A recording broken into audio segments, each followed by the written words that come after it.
السلام علیکم، میں ہوں فضا اشرف اور آپ اس وقت موجود ہیں Urdu fiction novel voice channel پر۔ میں لے کر حاضر ہوئی ہوں ایک اور نیو ناول۔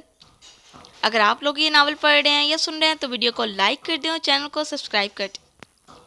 ناول کا نام ہے مسیحا کا حصار، ایپیسوڈ نمبر 1، تحریر حور راجپوت۔ دوپہر کا ڈھلتا ہوا سورج شاویز کے عالیشان کمرے کی کھڑکیوں سے چھن کر فرش پر طویل سائے بنا رہا تھا۔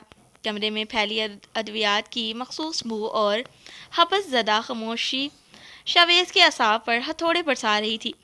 وہ جو شہر کا جانا مانا ہوا سرجن تھا، آج خود ایک بستر کا قیدی بن کر رہ گیا تھا۔ اس کے چہرے کی سختی اور جبڑوں کی بینچ اس کے اندرونی کرب کی عکاسی کر رہی تھی۔ دروازے پر دستک نہیں ہوئی بلکہ ایک دستک کا گمان سا ہوا۔ شاویز نے چہرے پر رکھا تکیہ جھٹک کر غصے سے دروازے کی سمت دیکھا۔ وہاں وہ کھڑی تھی، سفید یونیفارم میں ملبس، بظاہر بہت نازک، جیسے تھوڑی سی ہوا اسے اڑا لے جائے گی۔ اس کے ہاتھ میں میڈیکل فائل تھی اور چہرے پر ایک عجیب سا ٹھہراؤ۔ وہ خاموشی سے اندر آئی اور اس کے بیڈ کے قریب رکھے میٹر کو چیک کرنے لگی۔ کس نے بھیجا ہے تمہیں؟ شاویز کی آواز میں خنکی تھی، جیسے لوہے پر لوہا گڑ گیا۔ لڑکی نے سر اٹھا کر اسے دیکھا۔ اس کی کالی مخمور آنکھوں میں نہ خوف تھا نہ جھجک۔ اس نے بہت دھیمے لہجے میں جواب دیا، میں انایا ہوں، آپ کی نئی کیئر ٹیکر۔ مجھے کسی کی ضرورت نہیں ہے، باہر نکلو یہاں سے، شاویز نے گھرا کر کہا اور اپنا رخ دوسری طرف موڑ لیا۔ انایا کے لبوں پر ایک ہلکی سی تقریباً نامحسوس مسکراہٹ آئی۔ وہ بغیر کچھ کہے تھرمامیٹر نکال کر اس کے قریب آئی۔ شاویز نے جھٹکے سے اس کا ہاتھ پیچھے دھکیلا۔ سنا نہیں تم نے؟ انایا کی نظریں اس کے تپتی ہوئی نیلی آنکھوں میں گڑ گئی۔ ڈاکٹر صاحب، آپ خود ایک ڈاکٹر ہیں، آپ جانتے ہیں کہ مریض جتنا بھی ضدی ہو، مرض اس کا انتظار نہیں کرتا۔ آپ کا بخار 102 پر ہے اور یہ آپ کے زخم کے لیے زہر ہے۔ اس کا لہجہ اتنا پرسکون تھا کہ شاویز کا غصہ ایک لمحے کو جیسے تھم سا گیا۔ نیچے ہال میں بیگم زہرا پریشانی میں ٹہر رہی تھی۔ کبیر اور دانیال صوفے پر بیٹھے اپنی ماں کو تسلی دے رہے تھے۔ امی، بھائی جان نے اگر اس بیچاری کو بھی نکال دیا تو پھر کوئی نرس اس گھر کا رخ نہیں کرے گی، زیان نے فکر مندی سے کہا۔ تبھی اوپر سے کسی چیز کے گرنے کی زوردار آواز آئی۔ سب کے دل دہل گئے۔ بیگم زہرا فوراً اوپر کی طرف بھاگی۔ کمرے کے اندر کا منظر ساکت تھا۔ شاویز نے پانی کا گلاس فرش پر دے مارا تھا، جس کی کرچیاں چاروں طرف بکھری ہوئی تھی۔ انایا وہیں فرش پر گھٹنوں کے بل بیٹھی ان کرچیوں کو سمیٹ رہی تھی۔ ایک نوکیلا ٹکڑا اس کی انگلی میں پیوست ہو چکا تھا اور خون کی ایک باریک دھار اس کے سفید آستین کو داغدار کر رہی تھی۔ شاویز نے اس کے بہتے خون کو دیکھا تو اس کے اندر کا ڈاکٹر جاگ اٹھا۔ پاگل ہو گیا، ہاتھ کیوں ڈالا؟ اس کی آواز میں اب غصہ کم اور تشویش زیادہ تھی۔ انایا نے زخم کی پرواہ کیے بغیر سر اٹھایا۔ اس کی آنکھوں میں نمی تھی مگر لب خاموش تھے۔ اس نے صرف اتنا کہا، کاش آپ اپنے غصے سے دوسروں کو پہنچانے والی تکلیف بھی دیکھ پاتے۔ شاویز کی نظریں اس معصوم چہرے پر جم گئی۔ پہلی بار اسے احساس ہوا کہ یہ لڑکی صرف ایک نرس نہیں، اس کے دل کے بے جان در و دیوار میں ایک احساس کی لہر بن کر آئی ہے۔ کمرے میں اس وقت ایک عجیب سی گھٹن کا راج تھا۔ شاویز بیڈ کی پشت سے سر ٹکائے بند آنکھوں کے ساتھ اپنی برہم ہوتی سانسوں کو قابو کرنے کی کوشش کر رہا تھا۔ اس کی چوڑی چھاتی تیز رفتار سے اوپر نیچے ہو رہی تھی۔ وہ جو لوگوں کی زندگیوں کا فیصلہ اپنے ہاتھوں کی جنبش سے کرتا تھا، آج ایک لڑکی کے سامنے خود کو لاچار محسوس کر رہا تھا۔ فرش پر بکھری شیشوں کی کرچیوں پر جب انایا کے ہاتھ پڑے تو کمرے کی خاموشی میں شیشے کی ٹوٹنے جیسی ایک باریک سی آواز آئی۔ اس کی انگلی سے خون کا پہلا قطرہ ٹپکا اور سفید ٹائلز پر ایک گہرا سرخ نقش چھوڑ گیا۔ شاویز نے آنکھیں کھولی تو اس کی گہری نیلی نظریں انایا کے زخمی ہاتھ پر ٹھہر گئی۔ اس کے اندر کا انسان تڑپ اٹھا، مگر انا نے راستے میں دیوار کھڑی کر دی۔ باکس پکڑاؤ مجھے، میں تمہاری ڈریسنگ کرتا ہوں۔ شاویز کی آواز میں اس بار ایک بھاری پن تھا، جیسے وہ خود سے لڑ رہا ہو۔ اس نے ہاتھ آگے بڑھایا، اس کے مضبوط ہاتھ کی رگیں تناؤ کی وجہ سے ابھری ہوئی تھی۔ انایا نے سر اٹھا کر اسے دیکھا، اس کی بڑی بڑی آنکھوں میں آنسو کی ایک شفاف تہہ تھی، مگر اس نے انہیں گرنے کی اجازت نہیں دی۔ اس نے جھٹکے سے اپنا ہاتھ پیچھے کھینچا۔ مجھے کسی کی ہمدردی کی ضرورت نہیں ہے ڈاکٹر شاویز، میں اپنی ڈریسنگ خود کر سکتی ہوں۔ اس نے ہمت مجمت کر کے فرسٹ ایڈ باکس اپنی طرف گھسیٹا۔ اس کے ہاتھ کپ کپا رہے تھے، مگر وہ تہہ کر چکی تھی۔ بس برائے مہربانی مجھے اس جاب سے نکالنے کی کوشش مت کیجیے گا، کیونکہ مجھے اس کی ضرورت ہے۔ اس نے روئی کا ٹکڑا زخم پر رکھا تو ایک جھرجھری سی اس کے پورے وجود میں ڈھور گئی۔ اس کے گلابی لب بھیج گئے اور حلق سے ایک دبی ہوئی نیم سسکی نکلی۔ شاویز نے اس کی سسکی کو اپنے پور میں محسوس کیا۔ اس کا دل چاہا کہ اس نازک سے ہاتھ کو تھام لے، مگر اس کی زبان سے پھر زہر اگلا۔ میں تمہاری شکل ایک منٹ کے لیے بھی برداشت نہیں کر سکتا۔ میں نہیں چاہتا کہ میرے گرد کوئی لڑکی ہو۔ اس نے رخ موڑ لیا، جیسے خود کو اس کے زہر سے بچا رہا ہو۔ انایا نے بینڈیج لپیٹتے ہوئے ایک تلخ مسکراہٹ کے ساتھ اسے دیکھا۔ کیوں؟ لڑکیوں سے آپ کو الرجی ہے؟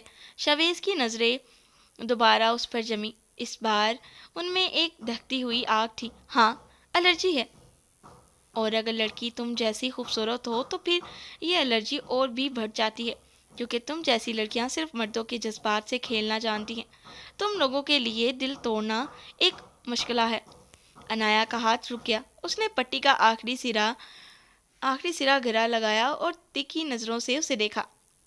ڈاکٹر صاحب، اگر ماضی میں کوئی ایک لڑکی آپ کی زندگی میں غلط آئی ہے تو اس کا بدلہ ہر لڑکی سے لینا بند کریں۔ میں یہاں آپ کا دل توڑنے نہیں، آپ کا ٹوٹا ہوا پاؤں جوڑنے آئی ہوں۔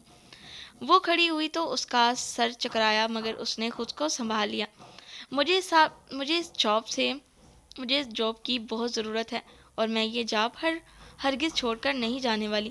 مجھ سے بحث مت کریں۔ میں آپ کی ان نرسوں جیسی نہیں جو آپ کا غصہ دیکھ کر استعفیہ دے کر بھاگ جاتی ہے۔ شاویز اسے دیکھتا رہ گیا۔ وہ جتنی چھوٹی سی اور نازک تھی، اس کی باتیں اتنی ہی کاٹدار تھی۔ کمرے سے باہر نکلتے ہوئے اس کی چادر کا پلو شاویز کے بازو کو چھو گیا اور ایک سحرانگیز مہک پورے کمرے کو اپنی لپٹ میں لے گئی۔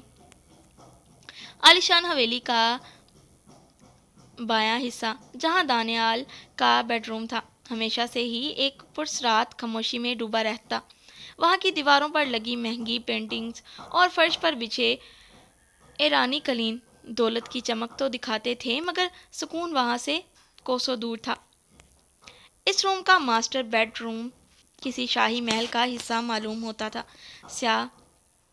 سیاہ سنگ مرمر کی دیواروں پر سنہری نقش و نگار سورج کی آخری شعاعوں میں جگمگا رہے تھے۔ ایک بہت بڑا بیضوی شکل کا باتھ ٹب گرم پانی اور سفید جھاگ سے بھرا ہوا تھا، جس سے اٹھتی ہوئی سندل اور وینیلا کی خوشبو پورے روم میں پھیلی ہوئی تھی۔ دانیال ٹب میں نیم دراز تھا، اس کی آنکھیں بند تھیں، مگر ماتھے کی رگیں اس کے اندر جلنے والے طوفان کا پتہ دے رہی تھی۔ اس نے جھنجھلا کر پانی کی سطح پر زور سے ہاتھ مارا، جس سے پانی کے قطرے باہر لگے بڑے سے آئینے پر جا گرے۔ وہ بچ کیسے گیا؟ اس کی آواز میں ایک ایسی کرواہٹ تھی جیسے کوئی زہر گھل گیا ہو۔ گاڑی کے بریک فیل تھی، ڈھلوان سے ٹکرائی تھی۔ اسے تو وہیں ڈیر ہو جانا چاہیے تھا۔ دروازہ کھلا اور سونیا ایک ریشمی لمبی میکسی پہنے اندر داخل ہوئی۔ اس کی چال میں ایک خاص قسم کی لچک اور تکبر تھا۔ وہ دھیرے دھیرے چلتی ہوئی ٹب کے کنارے آئی اور اپنے گیلے ہاتھ دانیال کے چوڑے کندھے پر رکھ دیے۔ اتنا غصہ صحت کے لیے اچھا نہیں ہے دانیال۔ اس نے نہایت دلکشی سے مسکراتے ہوئے اس کے کان کے قریب سرگوشی کی۔ اس کے لہجے میں رومانس اور سازش کا ایک عجیب امتزاج تھا۔ تم سمجھ کیوں نہیں رہی ہو سونیا؟ شاویز اگر ٹھیک ہو کر واپس ہسپتال پہنچ گیا تو میرا برسوں کا خواب چکنا چور ہو جائے گا۔ ابا کی وصیت کے مطابق اس کا حصہ مجھ سے کہیں زیادہ ہے۔ دانیال نے آنکھیں کھول کر اپنی بیوی کو دیکھا جن میں وحشت رقص کر رہی تھی۔ سونیا نے ایک ادا سے اپنے بال پیچھے جھٹکے اور جھک کر دانیال کے ماتھے کو چھوا۔ میرا جاہل شوہر، وہ بچ گیا ہے مگر وہ ابھی چلنے کے قابل نہیں ہے۔ وہ بستر پر ہے ایک زخمی پرندے کی طرح، اور تم جانتے ہو نا، زخمی شکار کو مارنا کتنا آسان ہوتا ہے۔ اس نے ایک گہرا سانس لیا اور دانیال کے گال پر اپنی انگلیاں پھیرتے ہوئے بولی، میں نے اس کے کمرے میں اس نرس کو دیکھا ہے عنایا، وہ معصوم ہے، نازک ہے، اور سب سے بڑھ کر شویز کے مزاج سے بالکل الٹ ہے۔ ہم اسی کو مہرہ بنائیں گے۔ دانیال نے اس کا ہاتھ تھام کر چوما۔ اس کی آنکھوں میں اب شیطانی چمک تھی۔ تمہارا دماغ واقعی بہت تیز چلتا ہے سونیا۔ اگر شاویز اس لڑکی کے چکر میں بدنام ہو جائے یا اس کا غصہ اس لڑکی کو اس گھر سے بھگا دے تو ماں جی کا بھروسہ بھی اس سے اٹھ جائے گا۔ سونیا نے ایک کہکا لگایا جو باتھ روم کی خاموشی میں کسی سازش کی طرح گونجا۔ بس تم تماشا دیکھو، شاویز کا جنون ہی اسے لے ڈوبے گا۔ باتھ روم کی فضا اب سندل کی خوشبو اور گرم بھاپ سے مزید بوجھل ہو چکی تھی۔ دانیال کی نظریں سونیا کے سراپے پر کسی شکاری کی طرح جمی تھی۔ اس کے لہجے میں غصہ تو تھا مگر سونیا کی قربت اس کے اعصابوں پر جادو کر رہی تھی۔ جتنی تم سیکسی ہو اتنی ہی کمینی بھی۔ دانیال نے ایک گہری دہتی ہوئی نظر اس پر ڈالی اور غصے و استائش کے ملے جلے اثرات کے ساتھ ہاتھ بڑھا کر اسے اس کے ریشمی نائٹی کے بلیٹ ایک جھٹکے سے کھینچ لی۔ سونیا کے لبوں سے ایک دبی ہوئی مدہوش کن پکار نکلی، اف! دانیال، تم بھی نہ کسی بھی وقت شروع ہو سکتے ہو ڈارلنگ۔ وہ ایک ادا سے لہراتی ہوئی اس کے اوپر جھکتی چلی گئی، جیسے کوئی بیل کسی تناول درخت سے لپٹ رہی ہو۔ اس کے ریشم جیسے لمبے بال دانیال کے چہرے اور شانوں پر بکھر گئے، جس سے اٹھتی ہوئی قیمتی پرفیوم کی مہک اسے مزید بے خود کر رہی تھی۔ سونیا جانتی تھی کہ اپنے شوہر کو کیسے قابو میں رکھنا ہے۔ وہ دانستہ طور پر اسے اپنی زلفوں اور قربت کے حصار میں لے رہی تھی تاکہ اس کے دماغ سے شویز کے بچ جانے کا خوف نکل کر اپنی سازش کا زہر بھر سکے۔ دانیال نے اس کی کمر میں ہاتھ ڈال کر اسے مزید قریب کر لیا۔ تمہاری یہ ادائیں ہی تو ہیں سونیا جو مجھے ہارنے نہیں دیتی۔ اگر شویز اس بار بچ گیا ہے تو اسے مٹانے کا طریقہ بھی اب تم ہی ڈھونڈو گی۔ سونیا نے اس کی آنکھوں میں آنکھیں ڈال کر ایک پرسرات مسکراہٹ بکھیری۔ فکر کیوں کر رہے ہو؟ وہ نرس عنایا، وہ صرف ایک نرس نہیں، وہ شاویز کی بربادی کا پہلا قدم ثابت ہوگی۔ میں اسے اس طرح استعمال کروں گی کہ شاویز کا غصہ اسے اپنوں کی نظروں میں گرا دے گا۔ وہ دونوں اس پر تیش واش روم کے بند دروازے کے پیچھے اپنی سازشوں کے تانے بانے بن رہے تھے، جبکہ انہیں خبر نہ تھی کہ تقدیر نے شاویز کے لیے کچھ اور ہی لکھ رکھا ہے۔ دوسری طرف حویلی کے پرسکون حصے میں شاویز اپنے بیڈ پر لیٹا چھت کو گھور رہا تھا۔ اس بار عنایا کا وہ زخمی ہاتھ اور اس کی آنکھوں میں چمکتی وہ ہمت یاد آ رہی تھی۔ اس کا دل پہلی بار کسی اجنبی کے لیے تڑپا تھا، مگر وہ اپنی انا کے ہاتھوں مجبور اسے تسلیم کرنے کو تیار نہ تھا۔ دانیال نے سونیا کے ریشمی وجود کو اپنی باہوں کے آہنی حصار میں بھینچ لیا، جیسے وہ اسے خود میں جذب کر لینا چاہتا ہو۔ باتھ ٹب کا نیم گرم پانی ان کے گرد تلاطم خیز موجیں بنا رہا تھا، اور سندل کی بھاری خوشبو اب ان کے حواسوں پر مکمل طور پر حاوی ہو چکی تھی۔ سونیا، تم جانتی ہو نا کہ میں کتنا بے رحم ہوں۔ دانیال کی آواز اب ایک مدہوش کن سرگوشی بن کر سونیا کی شہ رگ سے ٹکرائی تھی۔ لیکن تمہاری یہ جادوئی آنکھیں اور یہ تیکھی ادائیں مجھے میرا آپ بھلا دیتی ہیں۔ تم میری طاقت ہو یا میری کمزوری، یہ میں آج تک سمجھ نہیں پایا۔ سونیا نے اپنی سرخ تراش انگلیاں دانیال کے چوڑے اور گیلے سینے پر آہستہ آہستہ گھمانا شروع کی۔ اس کی حرکت میں ایک خاص قسم کی دعوت اور ایک گہری سازش چھپی ہوئی تھی۔ اس نے دانیال کی آنکھوں میں گہرائی تک جھانکتے ہوئے اپنی لمبی پلکیں جھکائے، جیسے اسے اپنی محبت کی سحر انگیز جال میں مزید گہرا اتار رہی ہو۔ بے رحمی تو آپ کا زیور ہے ڈارلنگ، اور میں تو بس اس زیور کی چمک میں اضافہ کرنا چاہتی ہوں۔ سونیا کا لہجہ شہد کی طرح میٹھا مگر زہر کی طرح کاٹ دھار تھا۔ اس نے اپنا سر دانیہ کے مضبوط شانے پر ٹکا دیا، جہاں پانی کی بوندیں موتیوں کی طرح چمک رہی تھی۔ دانیال نے اس کی ٹھوڑی تھام کر اس کا چہرہ اوپر کیا۔ اس وقت سونیا کے گالوں پر پھیلی سرخی اور اس کی نیم و آنکھیں دانیال کے ضبط کا آخری امتحان لے رہی تھی۔ اس نے سونیا کے لبوں کے قریب جھکتے ہوئے اسے ایک ایسی تپتی ہوئی نظر سے دیکھا کہ سونیا کی دھڑکنیں بے قابو ہو کر اس کے سینے میں ہتھوڑے برسانے لگی۔ اگر شویز کا قصہ تمام ہو جائے تو اس حویلی کے ایک ایک پتھر سے لے کر اس شہر کے آخری سرحد تک ہر چیز تمہارے قدموں میں ڈھیر کر دوں گا۔ دانیال کے لفظ اس کی قربت کی تپش میں پگھل کر کسی پختہ اقرار کی طرح لگ رہے تھے۔ اس نے سونیا کو مزید اپنے قریب کر لیا، یہاں تک کہ ان کے درمیان سانسوں کا فاصلہ بھی ختم ہو گیا۔ سونیا نے ایک فاتحانہ اور مدہوش کن مسکراہٹ کے ساتھ اپنے نازک بازو دانیال کے گلے میں ڈال دیے۔ وہ اس وقت کسی افسرہ کی طرح اسے اپنے سحر میں جھگڑے ہوئے تھی، اسے یہ یقین دلا رہی تھی کہ وہ جو بھی کرے گی وہ صرف ان دونوں کی سلطنت کے لیے ہوگا۔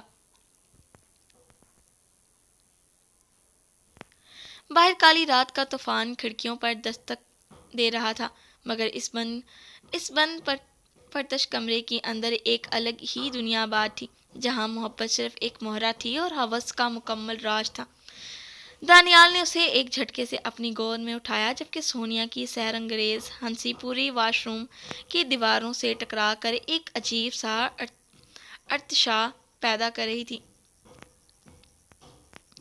دانیال نے کسی پھرتے ہوئے شیر کی طرح سونیا کے گلابی لبوں پر اپنے لب رکھ دیے۔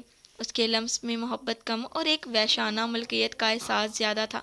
سونیا کے منہ سے ایک بے ساختہ سسکی نکلی اور اس نے تڑپ کر دانیال کے کندھوں پر اپنے ہاتھ جما دیے۔ اف دانیال، درد ہو رہا ہے، سونیا نے مدہوش کن لہجے میں التجا کرنا چاہا، مگر اس کی آنکھوں میں چمکتی شرارت کچھ اور ہی کہانی سنا رہی تھی۔ شش، ہونے دو۔ دانیال نے اس کی بات کاٹتے ہوئے اس کے چہرے کو اپنے ہاتھوں کے پیالے میں بھر لیا۔ اس کی آواز میں ایک ایسی گونج تھی جو سیدھی روح میں اتر رہی تھی۔ میرے اس جنون کو برداشت کرو ڈارلنگ، تم جانتی ہو کہ میں جتنا تم سے پیار کرتا ہوں اتنی ہی تمہیں اپنی میٹھی مٹھی میں رکھنا چاہتا ہوں۔ اس نے سونیا کو مزید اپنے قریب کیا، یہاں تک کہ ان کی دھڑکنیں ایک دوسرے کے وجود میں مدغم ہونے لگیں۔ دانیال کی انگلیاں سونیا کے مخملی گردن پر کسی تیز دھار کی طرح رینگ رہی تھی، جہاں اس کے لمس سے سرخی ابھرنے لگی۔ تمہاری اس معصوم گردن کو میں کسی نشان سے نہیں بھرتا، کیونکہ رومانس تو پرانی چیز ہے۔ دانیال نے اس کے کان کے قریب سرگوشی کی، جس سے سونیا کے پورے وجود میں ایک سنسنی دوڑی۔ لیکن تم میرے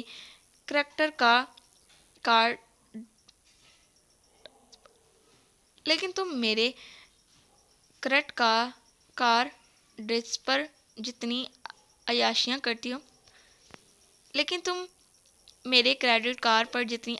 کرتی ہو اس کے بدلے اپنے اس وجود پر اتنی عیاشی تو مجھے کرنے دیا کرو۔ سونیا نے ایک فاتحانہ مسکراہٹ کے ساتھ اپنی آنکھیں موند لیں اور اپنے بازو اس کے گلے میں ڈال کر خود کو مکمل طور پر اس کے حوالے کر دیا۔ وہ اس وقت کسی ریشمی ڈور کی طرح دانیال کے گرد لپٹ گئی تھی، اسے اپنے اعصار میں جکڑتے ہوئے یہ یقین دلا رہی تھی کہ وہ صرف اسی کی ہے۔ باتھ ٹب کا پانی ان کے ارد گرد کسی بے قابو طوفان کی طرح لہریں مار رہا تھا، اور سندل کی بھاری خوشبو نے پورے ماحول کو ایک نشانہ آور کیفیت میں بدل دیا تھا۔ دانیال نے اسے ایک بار پھر اپنی باہوں میں بھینچ لیا، جیسے وہ اس لمحے کی تپش میں ہر چیز کو خاصتر کر دینا چاہتا ہو۔ انایا نے بڑی نفاست سے گرم سوپ کا باؤل ٹرے میں رکھا اور ساتھ ہی تازے پھلوں کی ایک پلیٹ سجائی۔ کچن کی روشنی اس کے پراعتماد چہرے پر پڑی تھی۔ وہ جیسے ہی ٹرے اٹھا کر باہر نکلی، سامنے شاویز کی والدہ بیگم زہرا کھڑی تھی۔ ان کا لباس مہنگا اور انداز نہایت ماڈرن اور پڑھا لکھا تھا۔ بیگم زہرا نے اپنی اینک درست کی اور انایا کو سر سے پاؤں تک ایک گہری نظر سے دیکھا۔ سنو انایا، میرا بیٹا شاویز عام انسان نہیں ہے۔ وہ بہت ضدی اور سخت مزاج ہے، مگر اس وقت اسے صرف بہترین دیکھ بھال کی ضرورت ہے۔ تمہیں اس کا بہت خیال رکھنا ہوگا۔ ذرا سی بھی کوتاہی مجھے برداشت نہیں ہوگی۔ اس کا لہجہ روبدار مگر مخلص تھا۔ انایا نے ایک ہلکی سی باوقار مسکراہٹ اپنے لبوں پر سجائی اور ٹرے کو مضبوطی سے تھام لیا۔ بیگم صاحبہ، آپ فکر مند نہ ہوں۔ میں یہاں اپنی ذمہ داری پوری کرنے آئی ہوں۔ آپ کے بیٹے کا خیال رکھنا اب میرا فرض ہے اور میں اسے بہت اچھے طریقے سے نبھاؤں گی۔ آپ کو کسی شکایت کا موقع نہیں ملے گا۔ بیگم ظاہرہ انایا کے اس اعتماد جواب سے کچھ حد تک مطمئن نظر آئیں، مگر انہوں نے اپنی مخصوص ماڈرن طرز زندگی کے مطابق ایک اور پتا پھینکا۔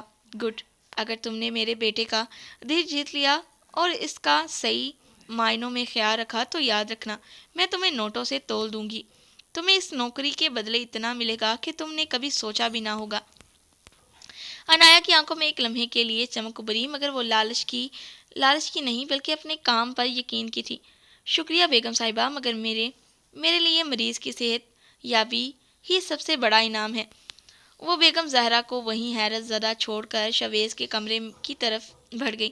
اسے نہیں معلوم تھا کہ کمرے کے اندر شاویز کا غصہ اور اس کی اپنی قسمت اس کا کس طرح امتحان لینے والی ہے۔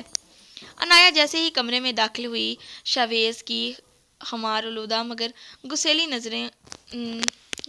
نیلی آنکھوں نے ایک بھرپور اور تیکھی نظر اس کے سراپے پر ڈالی۔ کمرے کی خاموشی میں اس کے بھاری جوتوں کی چھاپ گونجی۔ لڑکی، تمہیں میری بات سمجھ نہیں آئی؟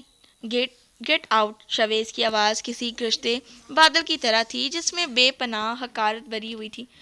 جب ایک بار کہہ دیا ہے کہ مجھے تمہاری ضرورت نہیں تو پھر یہ منسوئی ڈرامے کیوں؟ میں اچھی طرح سمجھتا ہوں کہ تم یہ سب کچھ صرف نوٹوں کے لیے کر رہی ہو۔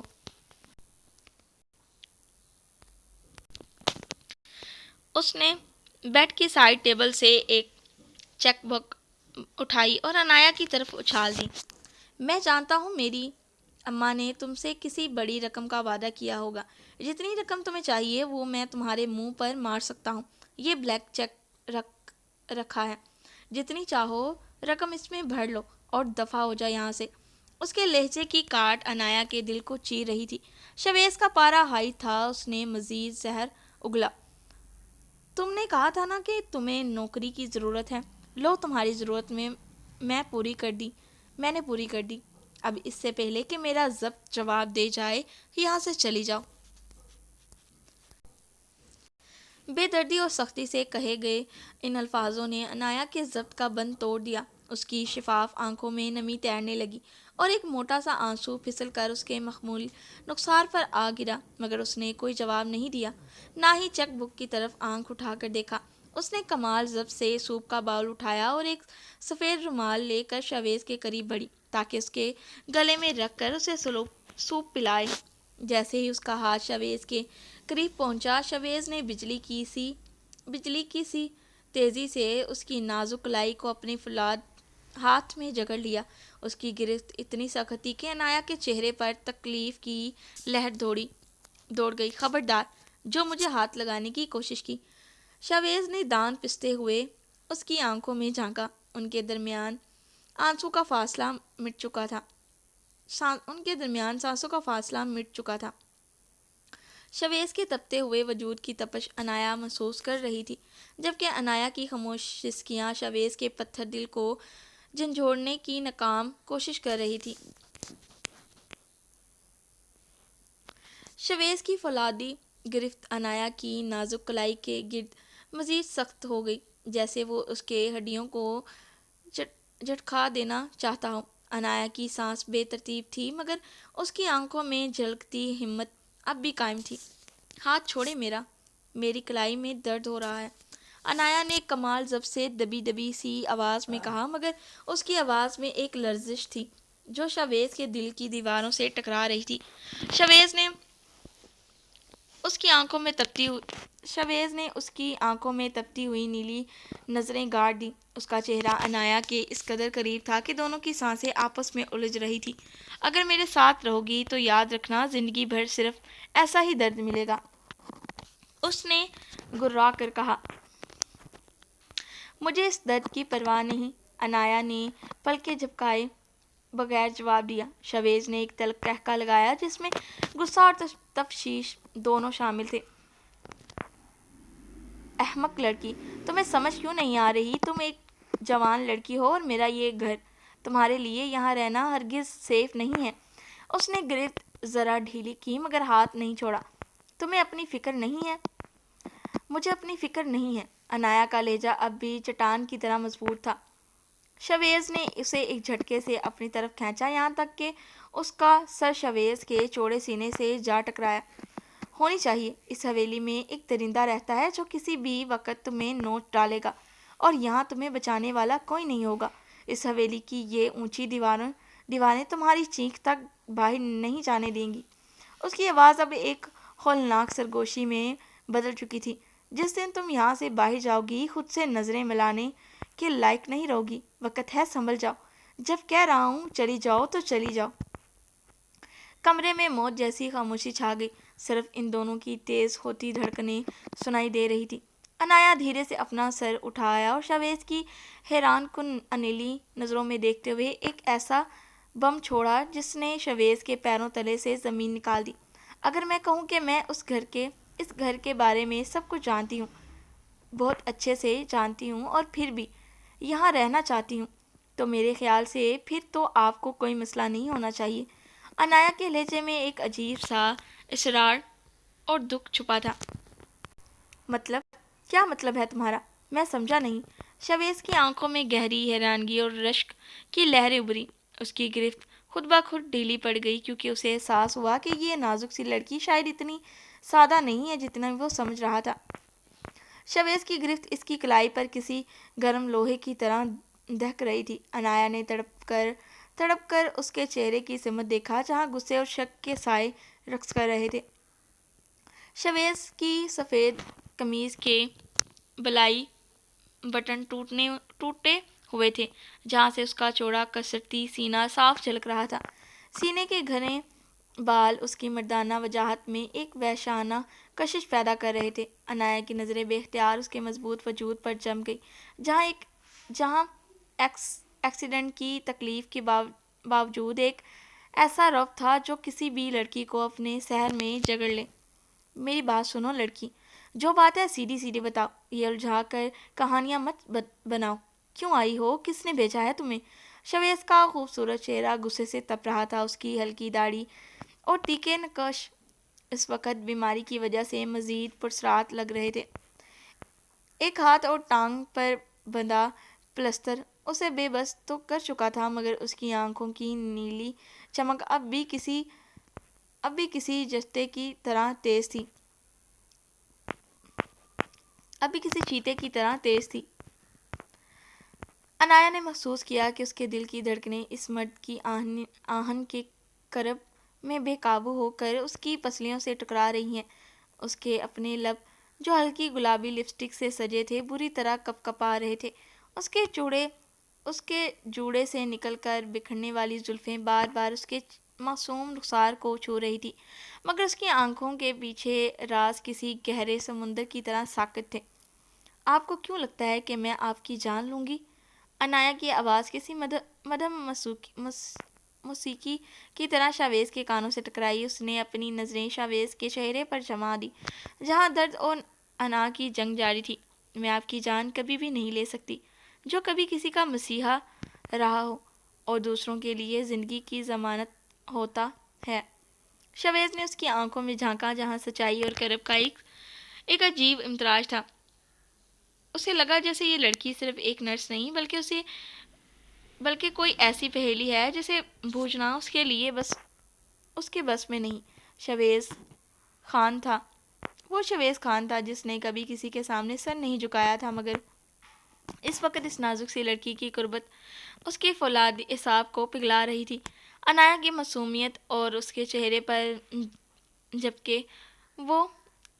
پر جھکے وہ انکہے راز شویز کو ایک ایسی کشمکش میں ڈال رہے تھے جہاں غصہ دھیرے دھیرے تجسس میں بدل رہا تھا۔ کون ہو تم؟ شویز نے اس کی آنکھوں میں جھانکتے ہوئے ایک بار پھر سے پوچھا۔ اس کی آواز میں اب غصے سے زیادہ حیرانی اور تجسس کا عنصر نمایاں تھا۔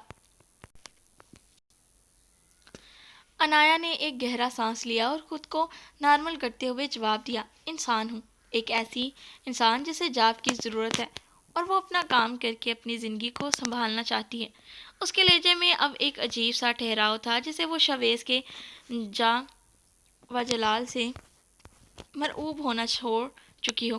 اس نے خاموشی سے جھک کر دوبارہ شویز کے گلے میں رومال سیٹ کیا، جبکہ شویز کی نظریں مسلسل اس کے معصوم چہرے پر مرکوز تھیں۔ شویز کو اس نرس کی بات پر رتی برابر بھی یقین نہیں تھا۔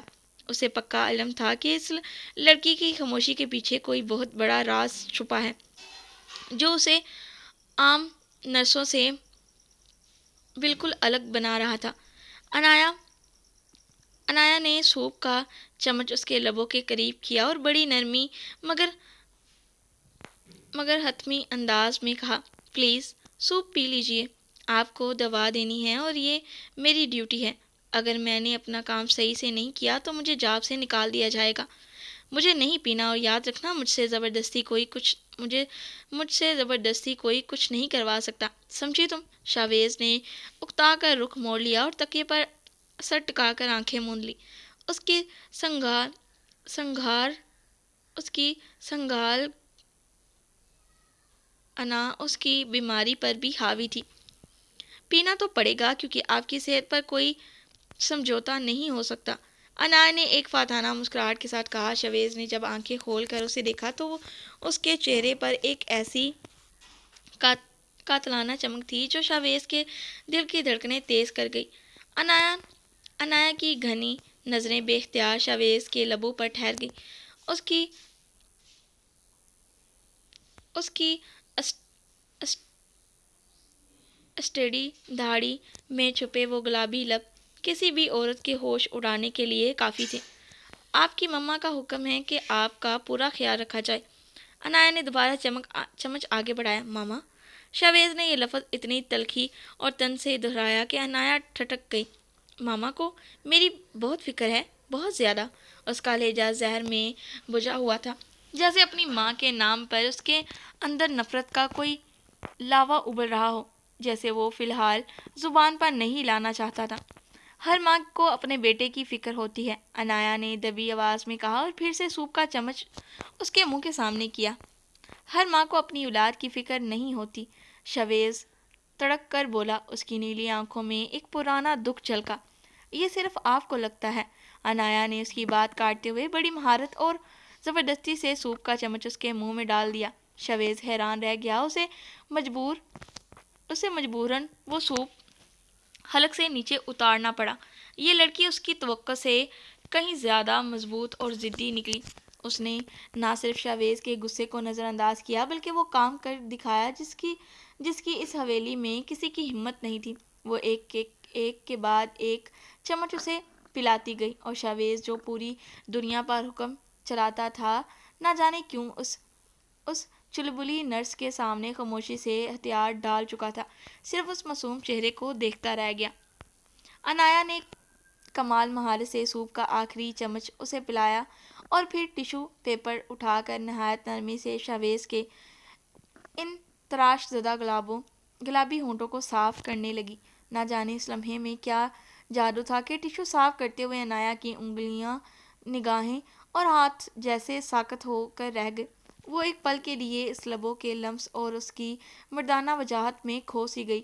شویز نے اپنا رخ دوسری طرف موڑ رکھا تھا، جیسے وہ اس کی نظروں کے اثار سے بچنا چاہتا ہوں، مگر اس کی خاموشی بہت کچھ کہہ رہی تھی۔ یہ دوا کھا لیں۔ انایا نے خود کو سنبھالتے ہوئے ڈبیا سے گولی نکالی اور اس کے منہ کے قریب کرتے ہوئے پانی کا گلاس اس کے آگے بڑھایا۔ شویز نے کرواہٹ سے گولی حلق میں اتاری اور پانی کا گھونٹ بھرتے ہوئے گلاس واپس اس کی طرف بڑھایا۔ مجھے تمہاری یہ زبردستی کرنے والا انداز زہر لگ رہا ہے۔ اس نے اپنی نیلی آنکھوں میں غصہ بھر کر اسے دیکھا۔ انایا نے گلاس میز پر رکھا اور ایک پرسکون مسکراہٹ کے ساتھ جواب دیا، کوئی بات نہیں، یہاں کام کرنا اور آپ کی خدمت کرنا میرا فرض ہے، کیونکہ اس کے بدلے مجھے بھاری رقم ملے گی۔ اب میں آپ کو زہر لگوں یا امرت، مجھے اس سے رتی برابر فرق نہیں پڑتا۔ اس کے لہجے کی اس بے نیازی نے شاویز کو لاجواب کر دیا۔ وہ خاموش ہو گیا کیونکہ اس لڑکی پر اس کے کسی وار کا اثر نہیں ہو رہا تھا۔ اس کی ٹانگ میں اٹھنے والا شدید درد اب اسے مزید بولنے کی اجازت نہیں دے رہا تھا۔ انایا نے اپنے بیگ سے ایک خاص مٹیالی رنگ کی جیل نکالی۔ اس نے شاویز کا ٹراؤزر دھیرے سے اوپر کیا تاکہ اس کی ٹانگ پر مساج کر سکے۔ ایک ٹانگ فریکچر تھی اور دوسری بری طرح متاثر ہوا تھا، جس کی وجہ سے وہ پچھلے 2 ماہ سے کرب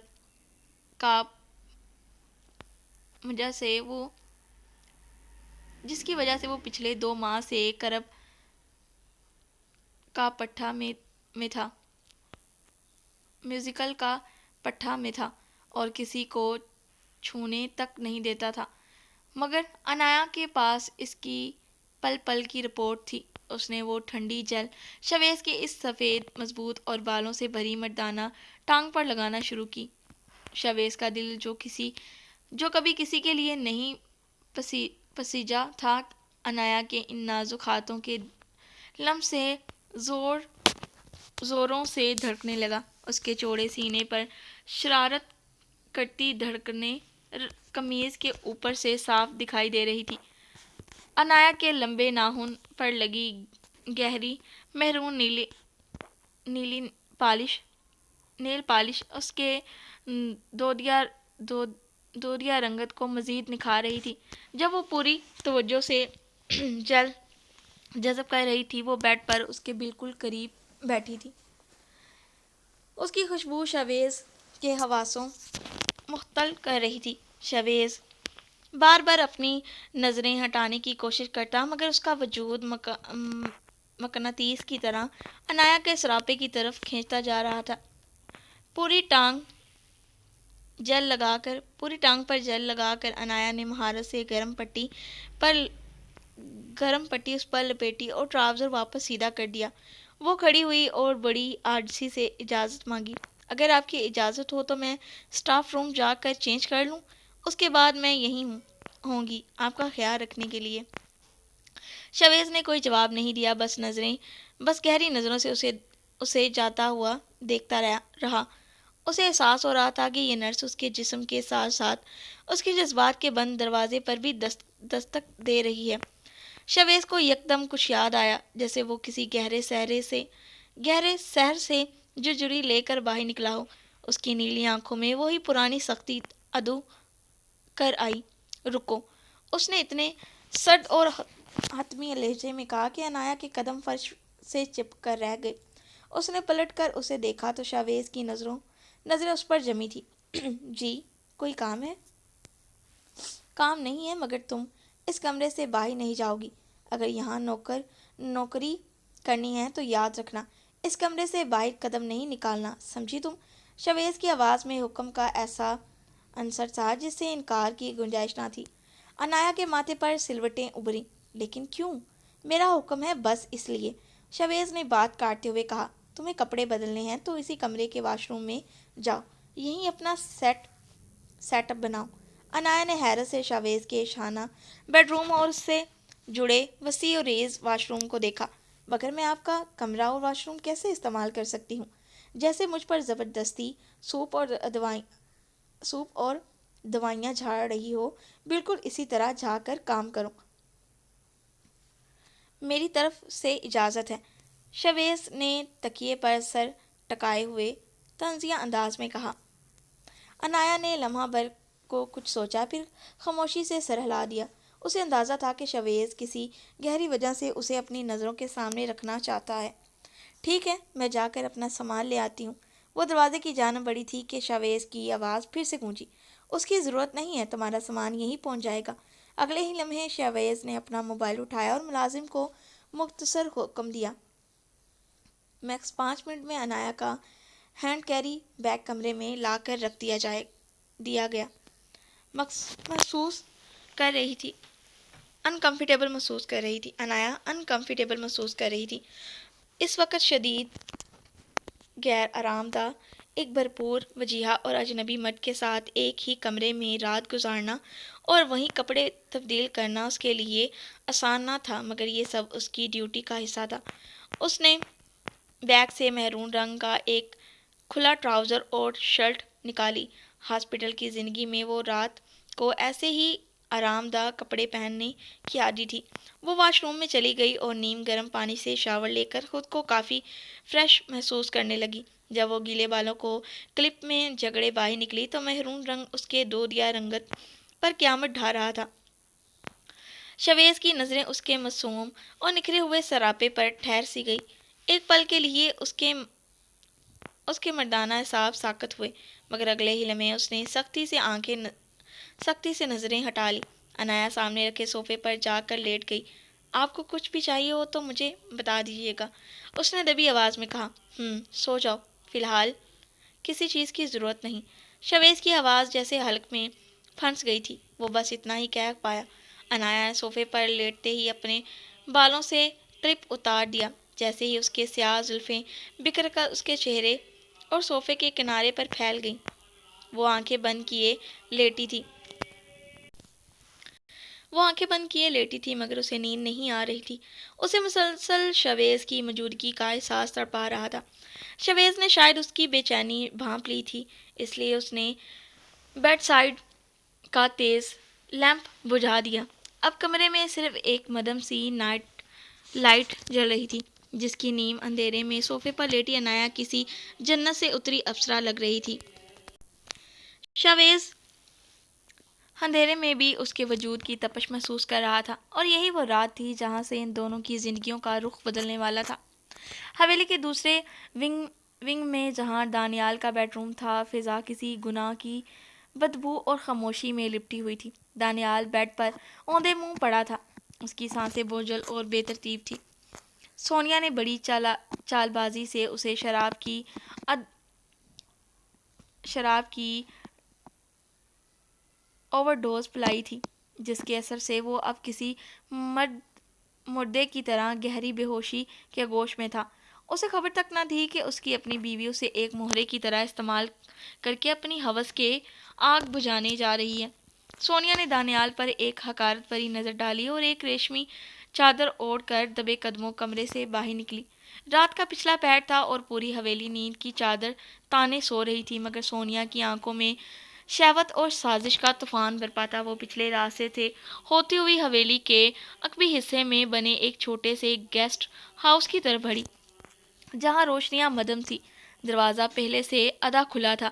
سونیا جیسے ہی اندر داخل ہوئی، اندھیرے میں کھڑے ایک طویل قامت مرد نے اسے اپنی باہوں میں بھر لیا۔ یہ دانیال نہیں بلکہ سونیا کا وہ خفیہ عاشق تھا جس کے ساتھ مل کر وہ اس گھر کی بنیادیں کھوکھلی کر رہی تھی۔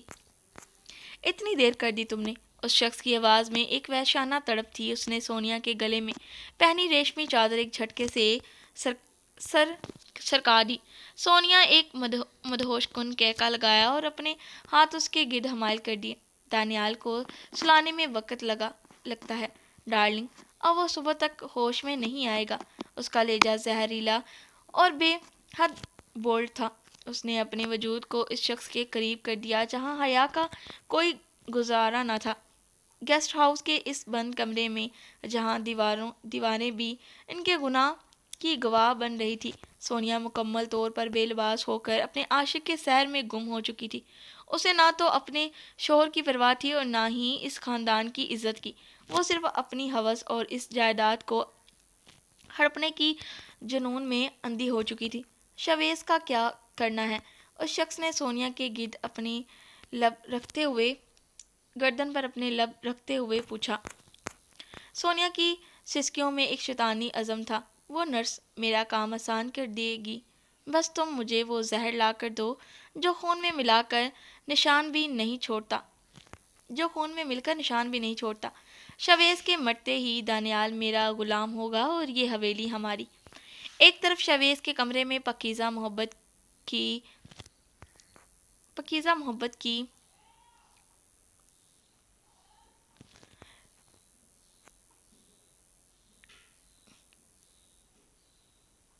کمپلیں پھوٹ رہی تھی، اور دوسری طرف سونیا کی شکل میں ایک ناگن اس گھر کو ڈسنے کی تیاری کر رہی تھی۔ گیسٹ ہاؤس کی اس تاریک گوشے میں جہاں صندل کی بھاری خوشبو اور گناہ کی تپش باہم گندگی ہوئی تھی، اس شخص نے سونیا کے کمر کے گرد اپنے مضبوط بازو کا گھیرا مزید تنگ کر دیا۔ اس کی نظروں میں ہوس کی ایک ایسی آگ تھی جو برسوں کی پیاس کا پختہ دے رہی تھی۔ زہر جب کہو گی تمہیں مل جائے گا، فی الحال تو تم مجھے سکون دو۔ پچھلے 3 گھنٹوں سے تمہارا انتظار کر رہا ہوں۔ اس نے وحشانہ لہجے میں سرگوشی کی اور سونیا کے وجود کو ایک جھٹکے سے اپنی طرف کھینچا۔ سونیا کے لبوں سے ایک مدہوش کن سسکی نکلی اور اس نے اپنے نازک ہاتھ اس کے چوڑے کندھے پر جما دیے۔ کمرے کا فرنیچر کسی قدیم شاہی محل کی عکاسی کر رہا تھا۔ ساگوان کی لکڑی سے بنا وہ بڑا سا بیڈ جس پر ریشمی مخملی چادر بکھری ہوئی تھی اب ان کے جنون کا گواہ بننے جا رہی تھی۔ اس شخص نے سونیا کو اپنی باہوں میں بھر کر بیڈ کی سمت قدم بڑھائے۔ ہر قدم کے ساتھ سونیا کے ریشمی وجود کی تھرتھراہٹ اس کے اعصابوں پر جادو کر رہی تھی۔ بیڈ کے قریب پہنچتے ہی اس نے سونیا کو نرم گدوں پر گرایا جہاں وہ کسی پگھلتی ہوئی چاندنی کی طرح بکھر گئی۔ کمرے میں موجود چمڑے کی صوفے اور دیواروں پر لگی مہنگی پینٹنگز اس خاموشی مگر طوفانی رومانس کی گواہی تھی۔ سونیا نے اپنی مخملی آنکھیں موند لی اور اپنے بال تکیے پر پھیلا دیے۔ اس کا گورا بدن مدھم روشنی میں کندن کی طرح دمک رہا تھا۔ اس شخص نے جھک کر اس کے وجود کے ہر زاویے کو اپنی ملکیت بنایا۔ اس کے لمس میں وہ بے رحمی اور تڑپ تھی جو سونیا کے ہوش اڑا دینے کے لیے کافی تھی۔ فرش پر پڑے قیمتی ایرانی قالین پر ان کے کپڑے بکھر چکے تھے جو اس بات کی علامت تھے کہ اب حیا اور دنیا کے اصول اس کمرے کی سرحد سے باہر رہ گئے ہیں۔ تم صرف میری ہو سونیا، اس دانیال کی نہیں، اس نے اس کے کان کے قریب دہتی ہوئی آواز میں کہا۔ سونیا نے جواب دینے کے بجائے اسے خود میں مزید گہرا اتار لیا۔ اس وقت اسے نہ تو اپنی عزت کی پرواہ تھی اور نہ ہی اس گھر کے وقار کی۔ وہ صرف اس لمحے کی تپش میں جل کر راکھ ہونا چاہتی تھی۔ پورے کمرے میں ان کی بے ترتیب سانسوں اور دھڑکنوں کا شور تھا جو بیڈ کی چرچراہٹ کے ساتھ مل کر ایک ہولناک موسیقی پیدا کر رہا تھا۔ سونیا کا ہر انگ اس شخص کے سحر میں جکڑا ہوا تھا اور وہ جان بوجھ کر اسے مزید بے خود کر رہی تھی تاکہ وہ اس کے اشاروں پر ناچتے ہوئے شویز کے لیے وہ مہلک زہر فراہم کر سکے۔ سازش اور ہوس کی یہ رات حویلی کے اس گوشے میں اپنے عروج پر تھی جبکہ دوسری طرف شویز کے کمرے میں تقدیر کسی اور ہی کھیل کی بساط بچھا رہی تھی۔ رات کا پچھلا پہر تھا جب آسمان پر چاند اپنے پورے جالو و جلال کے ساتھ چمک رہا تھا۔ دھودیا چاندنی کی کھڑکی کے پردوں سے چھن کر کمرے میں فرش پر چاندنی بکھیر رہی تھی مگر اس پرسکون منظر کے برعکس شویز کے وجود میں ایک ہولناک طوفان برپا تھا۔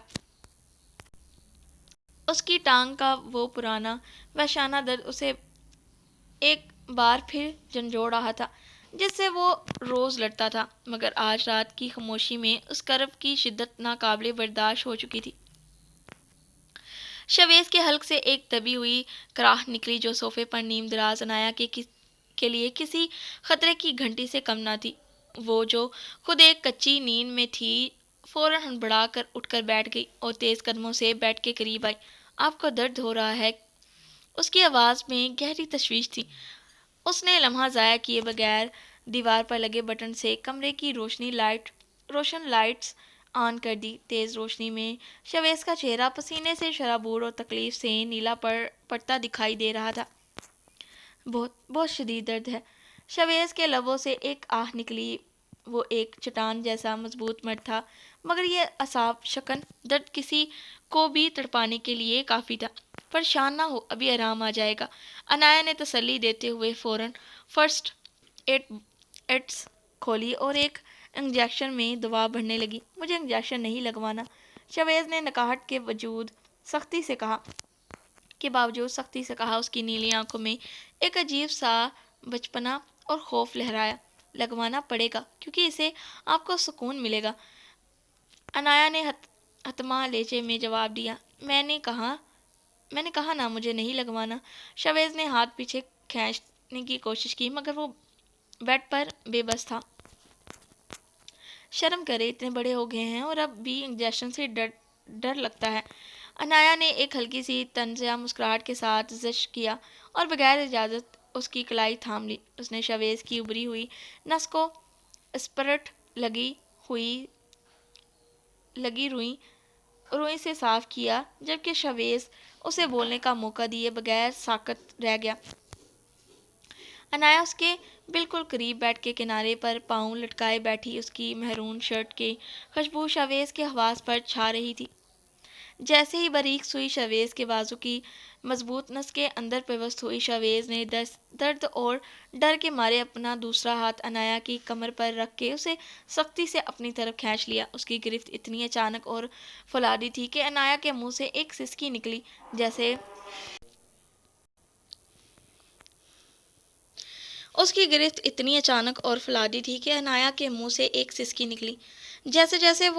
جیسے جیسے دوا اس کے جسم میں اتر رہی تھی، شویز کا ہاتھ انایا کی کمر پر مزید سخت ہوتا چلا گیا، یہاں تک کہ اس کا چہرہ انایا کے پیٹ سے جا لگا۔ انایا ساکت رہ گئی، اسے اپنی کمر پر شویز کے گرم اور مضبوط ہاتھ کا لمس کسی بجلی کی جھٹکے کی طرح محسوس ہو رہا تھا۔ شویز کی تپتی سانسیں اس کے لباس کو چھو کر اس کی جلد کو جلا رہی تھی۔ وہ اسے چھڑوانا چاہتی تھی مگر شویز کی تکلیف دیکھ کر اس کا دل پگھل گیا اور وہ خاموشی سے اس کے اس بے ساختہ سار میں بندھی رہی۔ انجیکشن لگ چکا ہے، انایا نے نہایت دھیمی اور نرم لہجے میں کہا۔ شویز کسی معصوم بچے کی طرح آنکھیں موندے ہوئے تھا، مگر اس کا مضبوط ہاتھ اب بھی انایا کی کمر پر اسی سختی سے جمع ہوا تھا۔ شدید درد کی شدت اور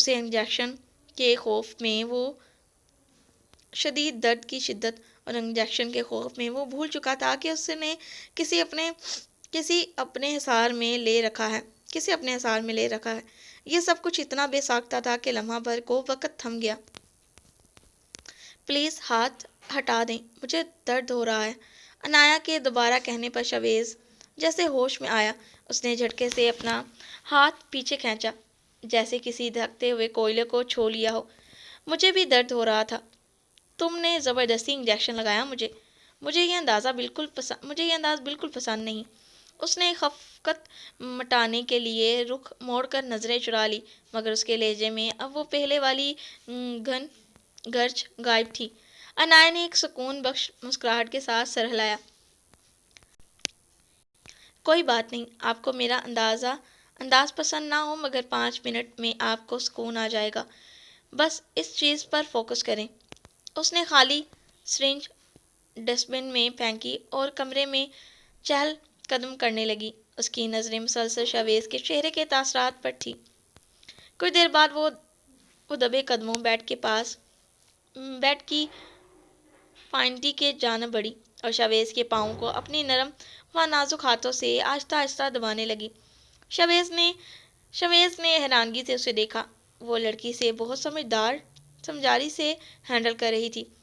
پین کلر انجیکشن اور انایا کے ہاتھوں کی لمس نے جادو کر دیا تھا۔